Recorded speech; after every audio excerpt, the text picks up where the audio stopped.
Hello Hivesoner, balik lagi dengan Budi Udiana, OBTDR. bicara tentang handling, power style dan maintenance. Di sini tempatnya. Oke, kita di mana lagi nih kita?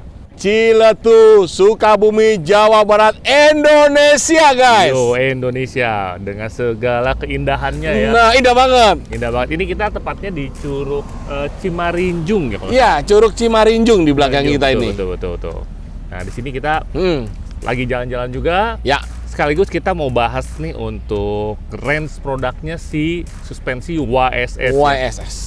Orang bilang YSS. Nah, YSS bisa juga Ya. lah. Apa aja nih?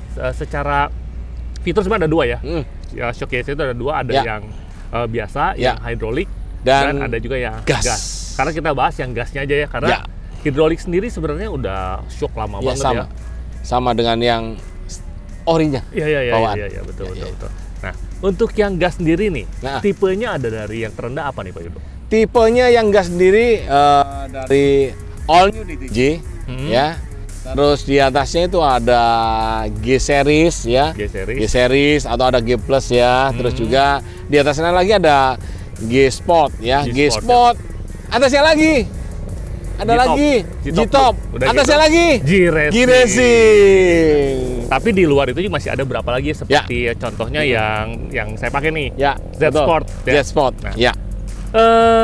Fiturnya apa aja sih perbedaannya nih antara yang satu dengan Jadi yang lainnya? fiturnya nih ya untuk YSS dia walaupun berbeda tapi fiturnya sama-sama memiliki ada gas dan oil di dalam suspensinya. Hanya bedanya satunya ada yang dalam satu tabung ya dan satunya ada yang tabung terpisah. Gitu. Tabung terpisah itu ada yang tabung pakai selang ya. Seperti motor sport dan tabung yang nempel di ininya ya sama ada bodinya. Ya. Oke. Nah, kayak motor-motor kita tadi ini nih, berarti Ya. shocknya yang kita bawa dimulai dari ini ya. Si Ya. Pasio pakai all new DTG. All new DTG ya. Udah gitu masuk ke tadi Ya. Om Fajar berarti DTG juga sama ya? NMAX sama all new DTG tapi dia twin. Shock. Nah, twin shock. Dari situ ke mana ya? Tingkatannya berarti bentar kita absen dulu. Oh, ini. Naik atas. Z Sport. Z Sport. Di mana ini sebenarnya udah gas shock juga gas shock. dalam satu tabung, nggak ada belum terpisah ya. Ya. Tapi ini udah ada ribbon sebenarnya ini nih. Ada ribbon, ya. G series kita nggak bawa ya? Ya, G-Series nggak ada. G-Series Di nggak atasnya ada langsung G-Sport. si G Sport. Vario. G Sport Vario. Yes, Vario 160 itu G-Sport, ya. G-Sport. Lalu X-Max. masuk ke X-Max yang memaco G-Top. YSS G-Top. Betul. Dan Tangan top pakai. betul. Yang Sultan ya. Sultan G-Racing. G-Racing. Nah, bedanya berarti kan gini. Tadi kalau secara yang si DTG itu kan semuanya udah gas ya. Ya. Tapi berarti nggak ada apa? Nggak ada tabung. Tabung tidak ada. Dan fiturnya berarti hanya ada preload aja ya. Ya, betul. Preload aja. Ada pilot. Naik ke situ ada G series, G-Series. atau G plus. Ya, Di mana itu pun sama tabung terpisah. Tabung Ya, terpisah. betul. belum Ada settingnya ribbon, belum Hanya ada setting preload ribbon. aja ya, tetap Hanya ya? pilot aja. Oke. Tapi tabung terpisah. dari situ berarti Z Sport ya. Yes, Z Sport itu udah ada rebound, Ya. tapi tabung gasnya masih dalam satu Betul. tabung. Betul. Oke. Di situ udah gitu naik ke G Sport. G-Sport. Ya, G-Sport tabungnya sudah ada ya, tapi menyatu. Bentuknya kan saya bilang kenapa menyatu? Ada yang pakai selang tuh panjang. Itu benar-benar tabungnya terpisah jauh tapi tetap terhubung ada sistem Ya. lewat selangnya. Karena itu kemungkinan Gitu. karena tempatnya mungkin nggak cukup ya. Betul, itu karena spot biasanya sempit ya, makanya dia dibuat dudukan tempat di tempat yang lebih terbuka, lebih mudah setting dan dilihat jadi lebih enak banget. Dan itu berarti fiturnya kalau G Sport itu udah tadi ya preload Ya. tetap ada, Ya. ada ribbonnya ya. Yes, ada ribbon. Nah, masuk di atasnya itu berarti tadi yang si G Top. G-Top. G-Top itu berarti fiturnya ada preload, ada ribbon, kompresinya juga ada. Oh, Ya. tapi masih baru satu. kalau Satu nggak salah ya. kompresi. Oke. Gitu. Masuk lagi ke yang Ya, Sultan. Sultan G-Racing itu udah lengkap banget, udah ada preload, udah ada ribbon, udah ada kompresi high, low, ada. Dan dia juga kepalanya bisa diputar tuh. Oh, bisa diputar juga ya? Bisa, mau ngadep ngiring kiri kanan, tinggal pindah-pindah. Pokoknya asik banget ya itu ya. banyak banget pilihan. YSS itu selalu memudahkan dan memanjakan konsumen. Ya, para bikers tinggal milih mana butuhmu, gue ada. Nah, itulah ISS. Ya. Gitu. Bisa disesuaikan juga dengan kantong, betul? Dengan kantong harga, ya kan? Nah, dari yang berapa sampai berapa dia ada. Oke. Tapi jangan lupa kenyamanannya tetap standar ISS. Mantap banget. Oke. Ya, seperti touring hari ini. Oke, nah biar Hypesoner juga tahu nih Ya. daleman shocknya seperti Ya. apa. Kita akan potong shocknya, kita akan Nah. bongkar, kita lihat dalamnya seperti apa. Betul. Jadi bukan bohong-bohongan, ada tabung tapi buntu. Nah, Ada selang tapi nggak berfungsi. Betul. Itu menipu diri sendiri. Pastikan yang memang memiliki fungsi. Mau tahu dalamannya? Dalaman apa? Shockbreaker. Seperti apa yang tadi Om Budi sempat omongin. Sama Om Yudo juga cerita-cerita tentang line up shockbreaker yang ada di ISS. Kita lihat dulu dari yang paling bawah, yang lagi sekarang ini lagi asik banget dan banyak dipakai. Ini shockbreaker DTG Evo. Nih kalau Hypesoners bisa lihat, dalamannya seperti ini. Disebut dengan DTG alias double tube gas itu karena di dalamnya kalau kita lihat ini ada seolah-olah ada dua tabung. Satu tabung utama di luar dan satu tabung di dalam. Yang fungsinya untuk di bagian dalam sini ini adalah untuk yang namanya oli. Karena semua shockbreaker itu pasti berteknologi oli. Namun kelebihan dari yang kita pakai semua di sini adalah teknologi gas. Gasnya itu berada di chamber yang luar sini, kiri kanan di sini. Nah, oleh karena itu ini disebut dengan double tube gas karena yaitu ada dua chamber atau dua tempat di mana ada satu chamber oli dan satu chamber untuk gas. Karena kita masuk ke yang lebih tinggi. Yang tinggi itu adalah G-Series. G-Series itu dimana udah ada gas juga. Ingat semua ini ada gas, namun tabungnya sudah terpisah. Tapi jadi built-in satu bagian dari body shockbreaker. Nah, seperti yang kita lihat di sini, tabungnya ini ada dua. Satu yang di bagian dalam sini adalah reservoir atau tempat untuk oli. Dan, nah ini kan ada tabungnya yang seperti biasa sering dilihat nih tabungnya. Kalau kita lihat dalamannya, di sini adalah tempat oli dan ini tempat gas. Bedanya dengan yang DTG tadi itu digabungkan menjadi satu bagian. Sedangkan untuk G-Series seperti ini sudah terpisah. Namun ini hanya punya satu setelan, yaitu setelan untuk preload saja. Kita naik lagi tahta ke yang lebih tinggi. G-Sport itu bedanya dengan yang G-Series itu apa? Bedanya itu dia setelannya udah ada tambahan satu fitur. Kalau tadi kita bicara itu cuma ada preload, sedangkan untuk di G-Sport itu ada yang namanya rebound. Nggak beda jauh sama G-Series kalau secara selewat. Yang kita lihat di sini sama, di sini ada chamber untuk oli, tempat tabung oli, dan ada tabung untuk di sini oli masuk, dan di sini bladder atau balon yang seperti balon ini adalah tempat di mana gas itu tinggalnya di sini nih, bukan gabung sama oli. Karena oli dan gas itu harus terpisah. Namun perbedaan utama yang bisa dilihat itu adalah bahwa di sini ada setelan rebound. Nah, setelan rebound ini kita bisa lihat nanti masuk ke bagian dalam sini. Nah, di tengah-tengah ini ada namanya valve. Nah, valve ini nanti yang akan mempercepat atau memperlambat jatuhnya oli antar chamber atas dan bawah. Lalu kita naik lagi tahta.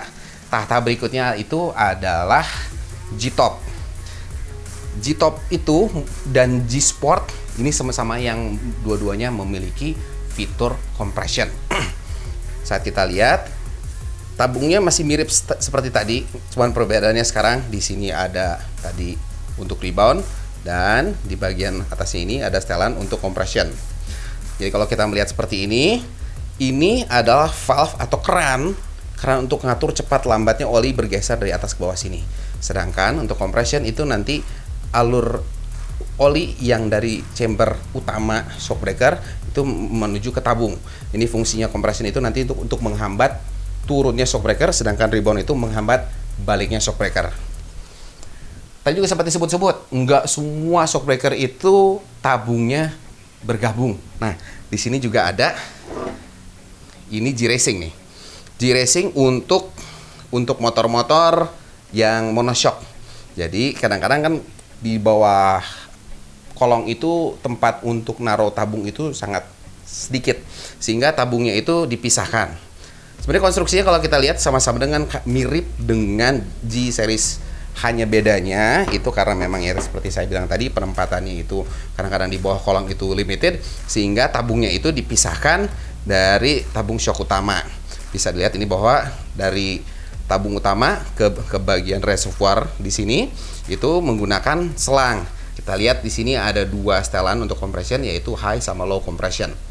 Tabung posisinya di tabung, sedangkan kalau untuk G-Racing yang monoblok atau yang bergabung satu untuk motor-motor matic ataupun yang twin shock itu berada posisinya langsung pada bodi si shockbreaker. Jadi ada valve-valve-nya dan semuanya kurang lebih sama dengan yang lain, hanya yang membedakan adalah bahwa tabungnya terpisah. Yang membedakan antara G-Top dan G-Racing itu di mana mereka untuk persamaannya memiliki sama-sama setelan compression. Namun di saat kita menggunakan G-Racing itu memiliki dua setelan compression. Di sini saya ada contoh G-Top. Tadi itu apa sih yang membedakan? Tadi karena si G-Racing itu memiliki dua setelan compression antara high sama low. Di saat kita nyetel high compression itu dimana saat kita travel shock breakernya itu dalam waktu satu waktuan yang sama. Let's say kita dalam waktu 5 milidetik itu dia bergesernya berapa jauh. Kalau pergeseran travel antara dari ujung ke ujung ini sangat jauh, itu disebut dengan high compression. Sedangkan untuk low compression itu dalam waktu misalnya sama 5 milidetik atau 1 milidetik, travelnya sedikit. Itu setelannya. Jadi kalau misalnya kita lagi di jalan yang sangat bumpy, berarti kan dia akan naik turunnya luar biasa cepat. Itu setelan untuk high compression. Kita lihat ya. Kalau kita putar lawan jarum jam, itu akan menjadi soft untuk compression. Berarti kompresinya itu bisa dibilang hampir tidak ada hambatan. Sedangkan kalau kita putar searah jarum jam, seperti ngencengin baut seperti ini akan setelannya akan menjadi hard atau menjadi hard compression. Hard compression itu seperti apa? Jadi saat kita tekan, ini akan lebih keras. Jangan lihat stroke balik arah shock breaker balik, cuman pas posisi shock tertekan saya harus ngeluarin otot lebih banyak. Sedangkan kalau misalnya kita bikin soft nih untuk compression, saat kita tekan hampir nggak pakai tenaga pun tertekan. Saat kita nyetel setelan untuk compression ataupun untuk rebound, saat kita putar arah jarum jam, kalau untuk compression itu berarti dia akan menjadi hard. Sedangkan untuk rebound saat kita putar arah jarum jam, ini akan menjadi slow rebound. Dan saat kita balikin lawan jarum jam atau seperti kita ngelonggarin baut, untuk compression ini akan menjadi soft. Berarti si tahanannya hampir tidak ada arah ke bawah. Dan untuk rebound saat kita longgarin atau lawan jarum jam, ini akan menjadi fast rebound. Berarti hampir tidak ada hambatan untuk stroke balik ke atas. Jadi gimana menentukan setelan rebound yang enak untuk saat kita berkendara? Tadi kita ada dua istilah, yaitu ada fast rebound sama slow rebound. Fast rebound itu kita gunakan saat kita di jalanan yang jelek. Fast, cepat, berarti tadi setelannya lawan jarum jam. Seperti saat kita lagi main dengan motocross di jalanan-jalanan yang berbatu atau yang berbolong-bolong, gunakan fast rebound. Ataupun kalau untuk motor-motor matic atau motor yang aspalan, saat kita menemukan jalan-jalan saat kita lagi touring ataupun di jalanan raya yang jalannya agak keriting, gunakan fast rebound. Tapi kalau kita mau main dengan kecepatan tinggi di jalan yang mulus, gunakanlah yang setelan slow rebound. Slow. Jadi apa? Slow untuk jalanan mulus, fast untuk jalanan yang kurang bagus. Sedangkan untuk compression, seperti apa perlakuannya? Kalau terlalu ngayun, kerasin compression. Cuma kalau kerasannya di belakang keras banget, kurangin compressionnya, lawan jarum jam.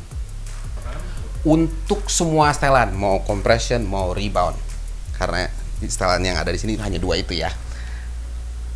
Kita lihat ada berapa klik di setelan. Let's say kita ngomongin masalah rebound ya. Nah, rebound ini kita start dengan setelan rebound ini. Setelan rebound ini kita arahkan full sampai tertutup, balikin satu, lalu kita posisikan di tengah. Di tengah itu dari posisi full tertutup arah jarum jam, kita balikin satu, kita tambah 15 putaran. Itu 2, 3, 4, 5, 6, 7, 8, 9, 10, 11, 12, 13, 14, 15. Ini adalah starting point untuk Hypezoners merasakan arah setelan tuh enaknya kemana sih? Ke fast atau ke slow rebound. Kalau dipakai, kerasanya ini motor pas baliknya terlalu cepat. Terlalu cepat, jadi karena kita mainnya di jalan raya. Kita mainin, kita puter. Saat kita nyetel, pokoknya gampangnya geser per 5 klik. Jadi, dari setelan ini, saat kita mau setel menjadi slow rebound, kita putar 5. Tuh, 2, 3, 4, 5. Saat masih kurang, masih kerasa pantatnya terlalu main, tambahin 5. Tuh, 2, 3, 4, 5. Dan sebaliknya, saat kerasa belakang itu, ban itu kurang traksi karena kita main di jalanan yang jelek, ya kita bisa lakukan penyetelan menjadi fast rebound. Kita geser per 5. 1, 2, 3, 4, 5. Kalau misalnya kita udah setel 5 tapi terlalu banyak, nah kita bisa balik lagi 3. 1, 2, 3. Berarti kita dapat di tengahnya. Dari situ tinggal fine tune ya, 1 klik ke atas atau ke bawah. Jadi start di tengah. Kalau kurang slow tambah 5. Kurang slow lagi tambah 5, dan sebaliknya untuk slow rebound, untuk fast rebound pun sama. Kita geser per 5 klik. Itu panduannya untuk penyetelan rebound ataupun compression. Taruh di tengah, yaitu mentok, lalu putar 15 klik. Dari 15 klik ini, kita mainkan 5 atas atau 5 turun sesuai keperluan Hypesoners. Oke, Hypesoners, jika Hypesoners masih punya pertanyaan tentang shock DTG ya, Ya. Hypesoners bisa tuliskan komentar pada kolom deskripsi atau bisa bertanya ke nomor berapa? 0813 1970 2000. Oke, jika Hypesoners mau lihat produknya secara detail, Hypesoners bisa kunjungi ke www.oneteamstore.com. Atau kalau beli langsung, Hypesoners bisa kunjungi One Team Network ya, Yes. yang ada di daerah Hypesoners. Mau beli online, ada linknya di kolom deskripsi. Yes. Ada di mana aja online-nya? Online-nya ada di Shopee, Oke. ada Tokopedia. Tokopedia. Pokoknya cek aja di kolom deskripsi. Oke, gitu aja. Jangan lupa untuk terus tonton video kita. Jangan lupa juga untuk like, share, dan subscribe. Oke, gitu aja. Gas, Ciao.